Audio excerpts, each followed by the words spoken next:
కొత్తగూడెం పట్టణంలో మన దగ్గర రోడ్ సేఫ్టీ అవేర్నెస్ గురించి ఒక క్యాంప్ ఏర్పాటు చేయడం జరుగుతుంది. మన దగ్గర ఒక మంచి ఎన్జిఓ ఉంది. దానికి ప్రతినిధిగా మన ఘనశ్యామ్ ఓజా గారు ఇక్కడ వచ్చారు.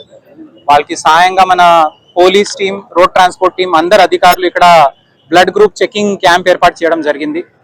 ఈ రోజు మేము auto drivers, taxi cab drivers మరియు రోడ్లో ఎవరైనా పబ్లిక్ ఉన్నారో వాళ్ళకి మేము ప్రోత్సహిస్తున్నాము. మీరు ముందుకి వచ్చి మీ బ్లడ్ గ్రూప్ చెకింగ్ చేయించుకోండి. ఎందుకంటే ఎవరికైనా ఏదైనా సంఘటన జరిగితే బ్లడ్ అవసరం ఉన్నప్పుడు మన బ్లడ్ గ్రూప్ మనకి తెలిసి ఉండాలి. ఆ అవగాహన మనం పెంచాల్సిన అవసరం ఉంది. అట్లానే మన ఆటో డ్రైవర్, టాక్సీ డ్రైవర్స్ కి మేము ఒక మంచి బ్యాజ్ లాగా తయారు చేసి వాళ్ళకి అది ఇప్పిద్దామని మా ఉద్దేశం ఉంది. కాబట్టి బ్లడ్ గ్రూప్ చెకింగ్ ద్వారా జనాలకి వాళ్ళ సొంత ఆరోగ్యం గురించి అవగాహన పెరుగుతుంది.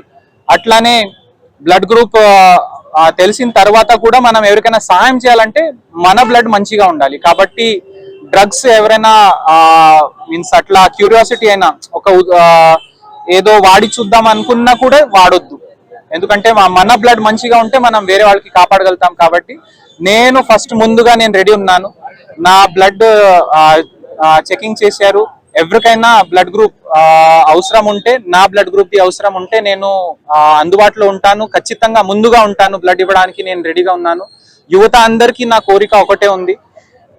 ఏదో బైక్ లో హెల్మెట్ లేకుండా తిరగడం, లేదంటే స్టంట్ కొట్టడం అంటే అది ఏం హీరోగిరి లేదు దాంట్లో. మీరు నిజంగా యువత ఆదర్శంగా ఉండాలంటే మీరు ఎక్కడైనా బ్లడ్ ఎవరికైనా అవసరం ఉంటే ముందు వచ్చి మీరు మీ బ్లడ్ రక్తదానం చేయండి. ఒక జీవితం కాపాడే వాళ్ళు మీరు అవుతారు. అదే ఉద్దేశం మన యువతకి ఉండాలని నా కోరిక. అందరు ఈ రోజు ఇది మంచి క్యాంప్ సద్వినియోగం చేసుకోవాలని నా విజ్ఞప్తి. Thank you.